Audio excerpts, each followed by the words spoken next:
Hello and welcome back to Witchfix. I'm Sarah, and to be honest, this is going to be a little bit of a weird one because this book that I'm looking at, Lily's House by Cassandra Parkin, isn't one that I picked for myself. It was a present from a friend as part of like a little cheer up package.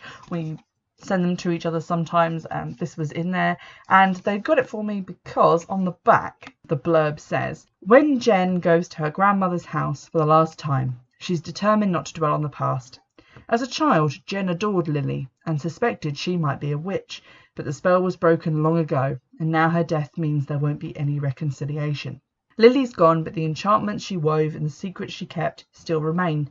In Lily's house, Jen and her daughter Marianne reluctantly confront the secrets of the past and present and discover how dangerous we become when we're trying to protect the ones we love." I definitely think they got it for me because it talks about witches on the back, and they know that I'm doing this podcast and that I'm just interested in witches, and they are themselves also a witch, so they have that going on. Having read the book, I did enjoy it and it was very good.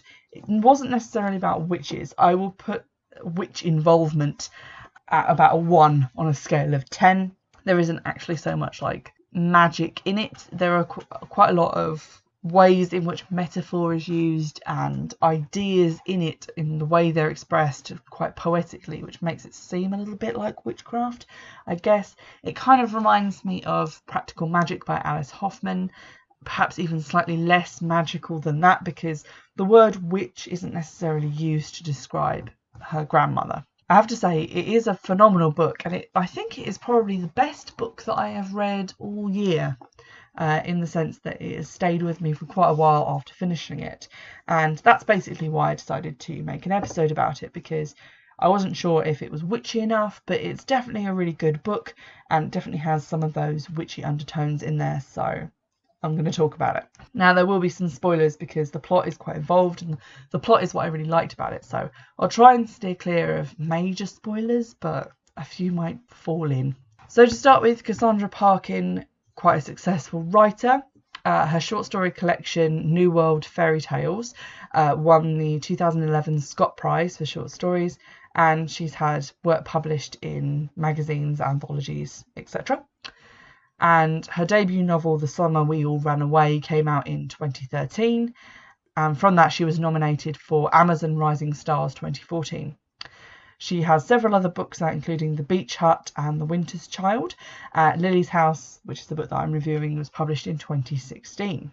So quite a successful author, quite a lot of books that are very popular, and you can have a look at the rest of them on Amazon and Goodreads. So this is the one that I'm going to be talking about, and I've read you the blurb so you know a little bit about what it's about. Just to fill in a little bit of structure around that. The book begins with Jen and her young daughter Marianne arriving at Lily's house, which is actually a flat within a large old-fashioned house, and it's where Jen used to spend her summers as a child. Her parents would pack her off to live with Lily, and Lily was like the ideal grandmother in that she let her do whatever she wanted. She let her roam free and wild, pet the neighbour's cat, spend ages down at the beach swimming and beachcombing, and she'd make her cakes and home-cooked meals, and would, when Jen couldn't sleep, slip into her room and tell her that she was giving her one of her magic rings, and then let her wear like her real diamond infinity band so that it would help her sleep. But there was another side to Lily which Jen kind of reveals in the opening chapters of the novel, in that Lily was very competitive with Jen's mother, as Lily is her dad's mum. She views her mum as kind of lacking in just the maternal and housewifely graces. She's not as organised. She doesn't know how to make things from scratch. She doesn't know how to make it all look easy and effortless, and there's quite a lot of tension there. And I thought that was going to be the theme of the novel. The kind of tension between her grandma and her mum, and them pulling Jen in different directions, and maybe that's what led to the estrangement. But it turns out that isn't the case, and all of the secrets in the novel go a lot deeper and darker than anything that I could have thought about going into it. And I'm not going to reveal those to you because I want you to go and read the book because it's amazing. At the start of the novel, there were some hints and things towards something being up with Jen when she gets shouted at by a stranger who she meets. She doesn't understand what they're saying. She tells them, I didn't get that. And then she always texts her husband because her husband is at home while she's travelled up to pack up Lily's house. And she texts him while her daughter phones. And I started thinking, is she like deaf or hard of hearing, or there's something going on there, but it hadn't been like explicitly stated. And I kind of struggled with that for a few chapters because it was like this little niggling thing of like, I just want it confirmed or denied one way or the other, just so I know what's happening. I don't like this being in limbo and not knowing if it's something that I should be thinking about in terms of the character or not. And then later on, about halfway through the novel, it's kind of dropped in Jen talking about her mum and how her mum was having a go at her about cochlear implants. And I was like, aha, so she is deaf. And then you kind of work out around halfway through, oh, okay, she can do sign language, she can read lips. And a lot of the time when she's talking to her daughter, they're actually signing and not actually like talking. It can be difficult, I know, to write characters who go against what the reader might think of as being sort of the norm or the average person, because coming right out and just saying, oh yeah, this character's this or this character's got that, can feel forced and weird, and can feel a bit tokenistic. But I would have liked it dropped in a bit earlier, maybe about cochlear implants or something to suggest that quite strongly to the reader, actually she is deaf. So maybe getting there and watching TV with subtitles on or something to give me like a clear signal, because then I'm like, oh, okay, I know where we are, and I feel a lot more stable as a reader in my impression of the character. That was quite a tiny thing, but it just annoyed me how long it went on that I wasn't really sure. Something else that kind of got to me through the whole book was the husband / boyfriend, because he's referred to in both the past and the present scenes. He's a little bit strange, and then it turned out that there was a good reason why he was coming off as a bit strange, so I'm prepared to let that go because it was definitely intentional and definitely meant to be in there. Along those lines, and this is quite spoilery, but I am going to give a trigger warning because the content in this book would be quite triggering to some people, I know. So if you don't want a spoiler, just stop listening for a couple of seconds and just pretend I didn't say any of this. But there's a trigger warning on this for discussion of spousal abuse, rape, sexual coercion and spousal violence, domestic violence, which is talked about. A number of different relationships are affected by this. It isn't just one character or one relationship. It's a pretty hefty theme in the book, so I would go as far to say as the book is just steeped in it, and that's generally what it seems to be about. So if that's something that's going to upset you or that you don't think you're going to want to read, definitely steer clear of this book because there is no reading around it. It's definitely all through the book. Spoilers over. I really liked the way in which Lily is kind of presented as a witch. To young Jen, she's this very austere seeming, knowledgeable, wise old lady, and she does things like giving Jen rings to wear when she can't sleep to help her get to sleep, to doing other little kind of magical things. For example, right at the beginning of the book on page 11, Jen is thinking about anecdotes that she can tell Marianne, her daughter, about Lily. And she thinks, the man who owned that pink bungalow there had a beautiful fat fuchsia. I used to pop the buds when I went past, and one day he saw me, and he came out and shouted at me until I cried. When Lily found out, she got this look on her face and said he should be more careful. She stole a cutting from the fuchsia and put it in a black envelope and wrote his name on it. And the very next day, while we were having breakfast, he walked in front of the post van. He was in hospital for the rest of the summer.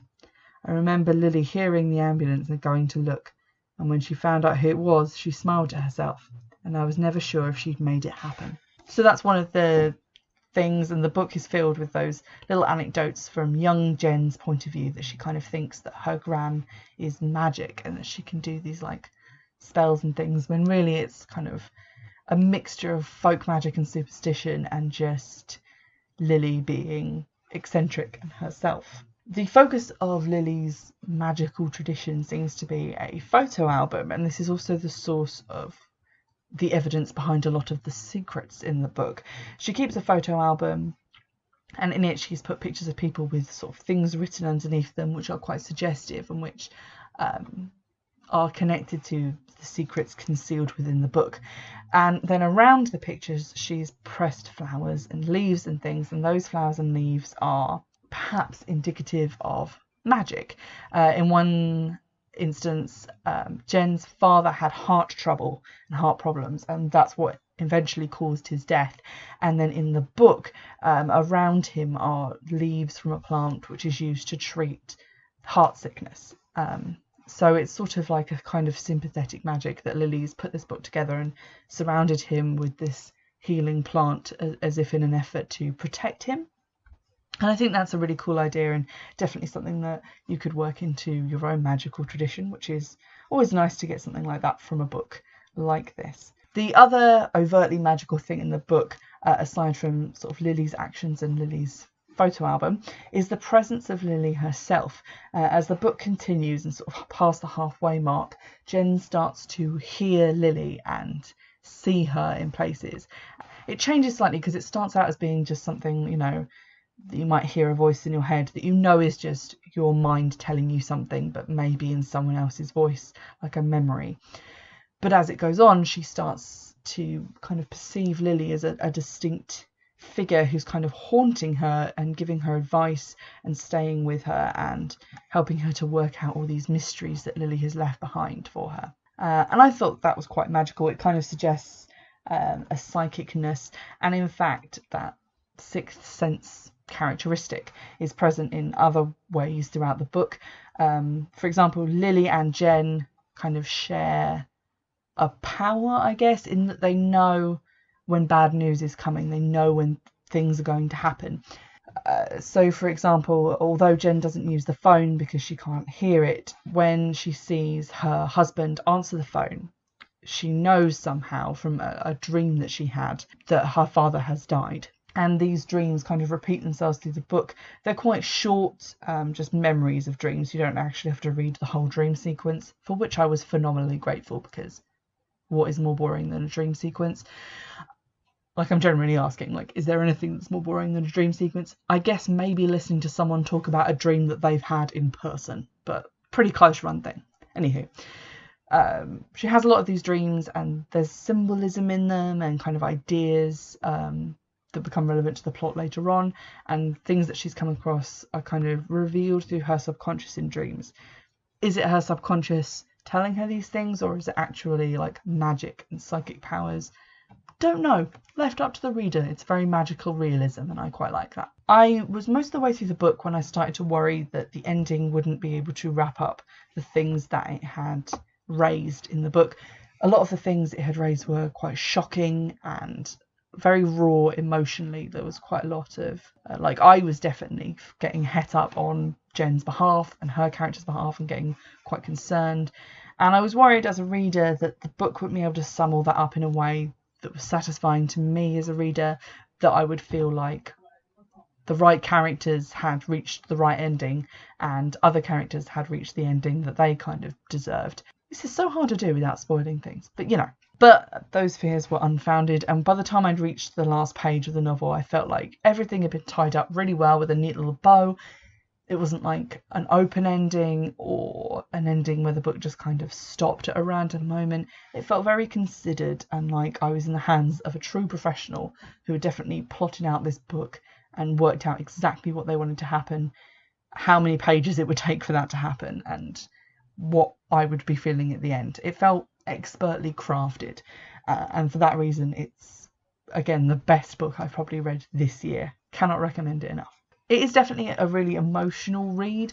I would compare it to Maggie O'Farrell's The Hand That First Held Mine, which is again kind of a family-centered story about secrets and lies being discovered. There's a lot of raw emotion coming out. It definitely made me feel quite emotional at the end. I'd become kind of sucked into this book. It was very absorbing, and I didn't really notice that I was being drawn in as deeply as I was, which I think is just the mark of a great book. If I had like one tiny complaint about it, it would be that I did see one plot twist coming from quite far off. This is also a spoiler, but essentially Jen finds a list, a kind of log that Lily has kept of abuse.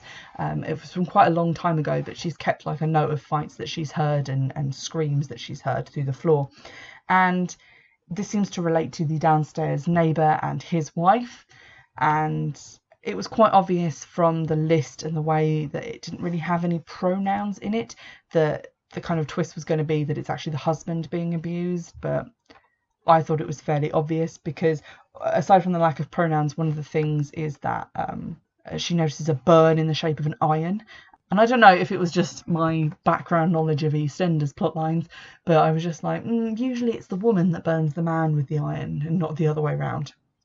It may have just been me putting those things together in my head that made it as predictable as it was to me, but it did kind of like annoy me because the rest of it was so well plotted and I couldn't really tell what was going on. But that I was like, oh, I see what's happened. Something else is that the book is quite slow to keep going. I would say most of the action kind of occurs in the last third, but then it needs the first 2/3 to kind of build this up and this sense in the reader that something's happening, something's not quite right here, something's a little bit off, and then we're going to get into what that is and why it's happening. So I can fully respect the slowness of the lead in, but you do definitely have to be willing to go with it and commit to reading it and not get distracted and start skimming because you will miss things. So it's definitely not one that I would say, oh yeah, take on holiday and read on the beach. Like, this is definitely going to require some attention, but it's perfectly adequate for, you know, a rainy Sunday parked in the corner of the sofa with some music on, and that's basically how I breezed through the last half of it. It might not be as witchy as some of the other books that I've read and reviewed for this podcast, but I think it's definitely worth including in the kind of canon of witchy literature. It's probably on the far end of the spectrum from fantastical novels about, you know, witches who just kind of point and set things on fire. It's definitely the antithesis of that. It's probably the very definition of vague magical realism. But for that reason, I really enjoyed it. And even without those elements, it's still a fantastic novel. It's just the fact that with them, it's a fantastic novel that's right up my alley and hit all of my interests at once. You can buy Cassandra Parkin's Lily's House at any bookshop because it's still quite a recent release. The cover price is $8.99, which I think is actually quite reasonable for a book that you will definitely read at least 3 times. You can also buy it obviously from Amazon, eBay. You can probably get it as an ebook as well on Amazon. There is a Kindle edition of the book which is $2.99, so if you wanted, you could go to a different tab and just buy it right now, because I think £3 essentially for this book is a really, really great deal, and I would quite happily probably pay $8.99 for it if I hadn't been gifted it by my wonderful friend who knows me so well. And I will definitely be picking up other Cassandra Parkin books, even though they don't seem to be connected to witchcraft in any sense, but she's definitely a good author and I'll definitely be checking her out and her other works out. I hope you've enjoyed this episode. Do drop me a line on Twitter at Witchfix or by Gmail, which is witchfixpodcast@gmail.com, to let me know if there's any other books like this one you think I might like to read, or if you've read it and really enjoyed it, or, you know, anything at all really. In the meantime, I will see you in the next episode.